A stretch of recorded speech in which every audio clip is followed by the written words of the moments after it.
एक संत ने एक द्वार पर दस्तक दी और आवाज लगाई, भिक्षाम देहि। एक छोटी सी लड़की बाहर आई और बोली, बाबा हम गरीब हैं, हमारे पास देने को कुछ भी नहीं है। संत बोले, बेटी मना ना कर, अपनी आंगन की धूल ही दे दे।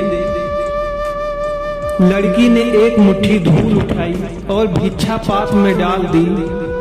शिष्य ने पूछा, गुरुजी धूल भी भिक्षा है? संत बोले, बेटा अगर ये आज ना कह देती तो कभी दान ना दे पाती। धूल दी तो क्या हुआ, दान देने का संस्कार तो पड़ गया।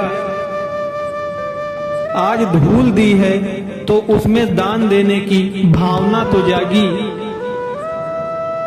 इश्क करना है तो पहला इश्क अपनी जड़ों से कीजिए, जिनसे आप सदाब हैं, यानी अपने देश से।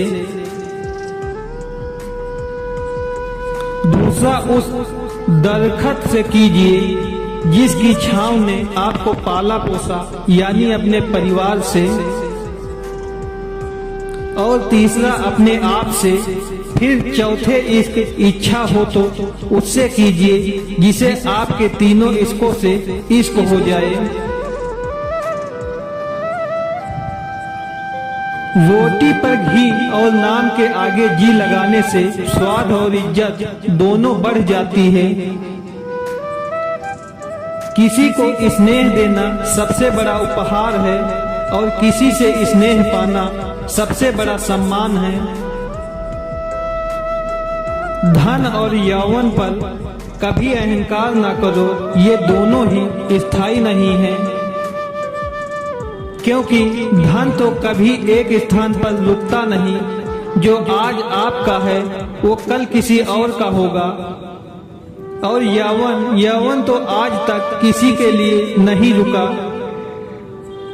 देखते ही देखते वह आपको वृद्धावस्था में छोड़कर चला जाएगा।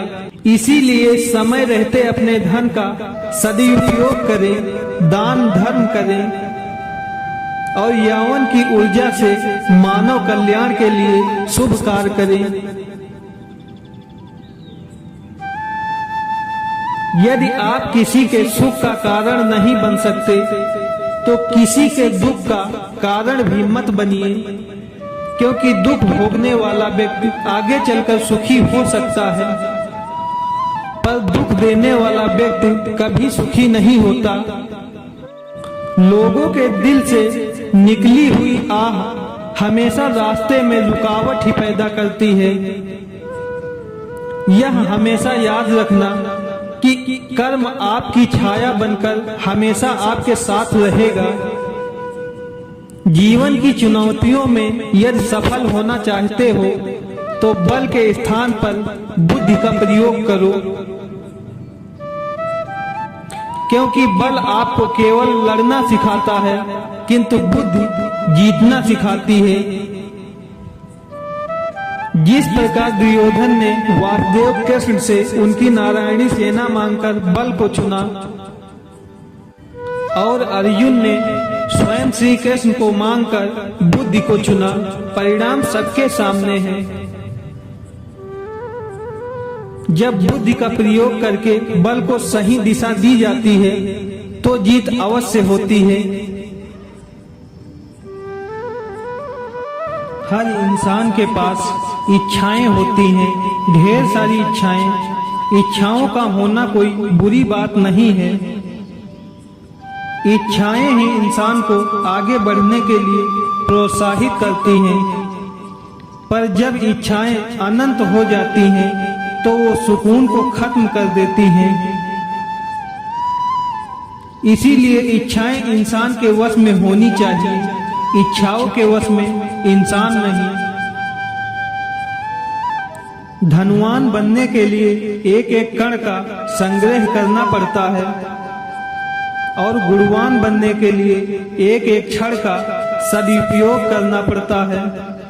इस जीवन का पैसा अगले जन्म में काम नहीं आता, पर जीवन का पुण्य जन्मों जन्म आता है। अपने समय का सदुपयोग करें, अपने जीवन को सही मार्ग पर लगाएं। फिर मिलेंगे दोस्तों अगली वीडियो के साथ। तब तक के लिए अपना ख्याल रखना और हमेशा मुस्कुराते रहना।